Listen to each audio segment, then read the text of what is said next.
Pergi ke pesta yuk.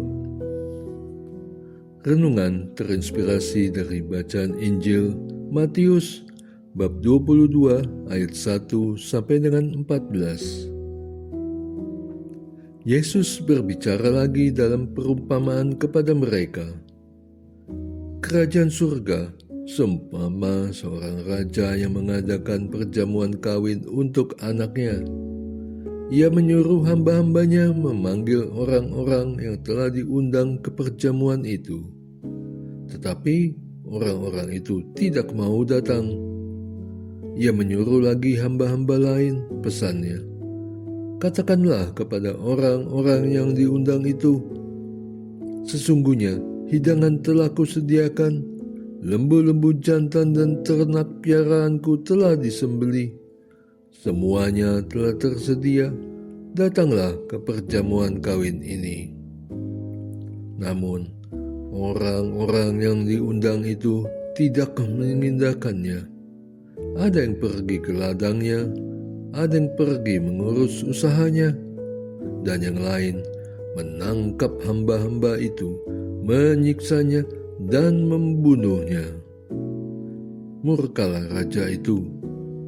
Ia menyuruh pasukannya ke sana untuk membinasakan pembunuh-pembunuh itu dan membakar kota mereka. Sesudah itu, ia berkata kepada hamba-hambanya, perjamuan kawin telah tersedia, tetapi orang-orang yang diundang tadi tidak layak untuk itu. Karena itu, pergilah ke persimpangan-persimpangan jalan, dan undanglah setiap orang yang kamu jumpai ke perjamuan kawin itu. Lalu pergilah hamba-hamba itu, dan mereka mengumpulkan semua orang yang dijumpai di jalan-jalan, orang-orang jahat dan orang-orang baik, sehingga penuhlah ruang perjamuan kawin itu dengan tamu. Ketika raja itu masuk untuk bertemu dengan tamu-tamu itu, ia melihat seseorang yang tidak berpakaian pesta. Ia berkata kepadanya, "Kawan, bagaimana engkau masuk kemari tanpa mengenakan pakaian pesta?" Namun orang itu diam saja.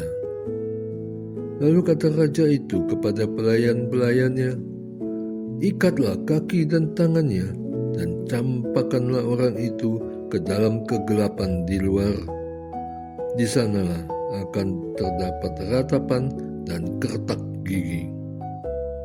Sebab banyak yang dipanggil, tetapi sedikit yang dipilih."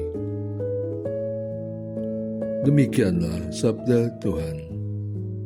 Terpujilah Kristus. Ketika membaca perikop ini, aku membayangkan suatu pesta raya perkawinan.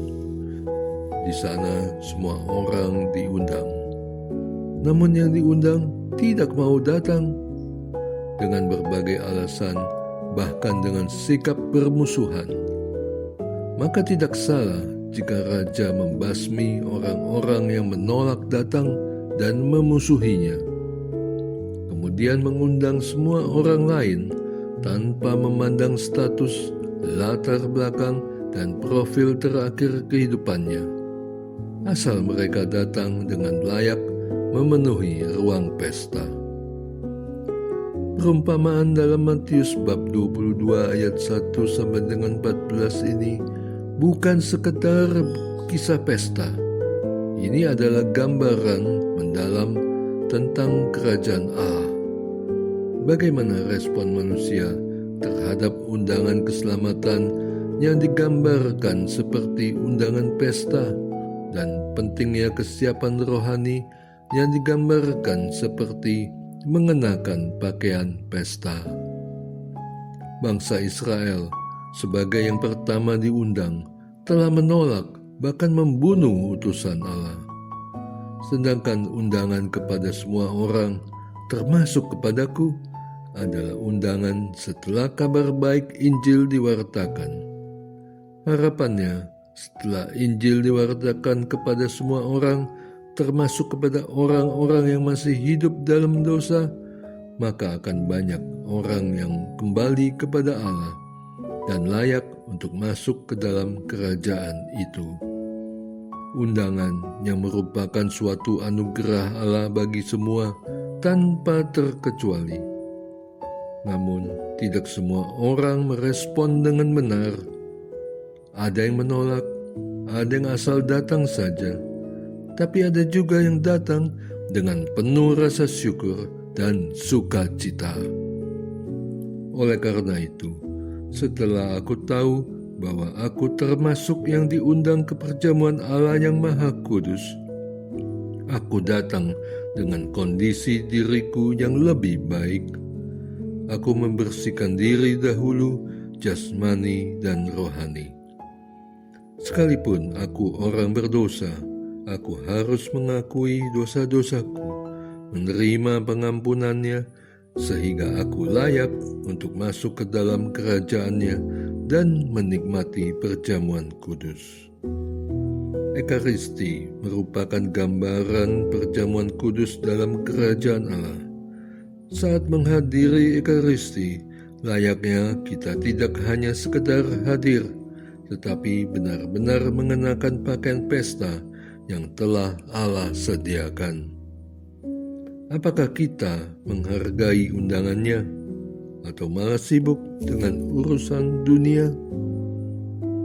Doa.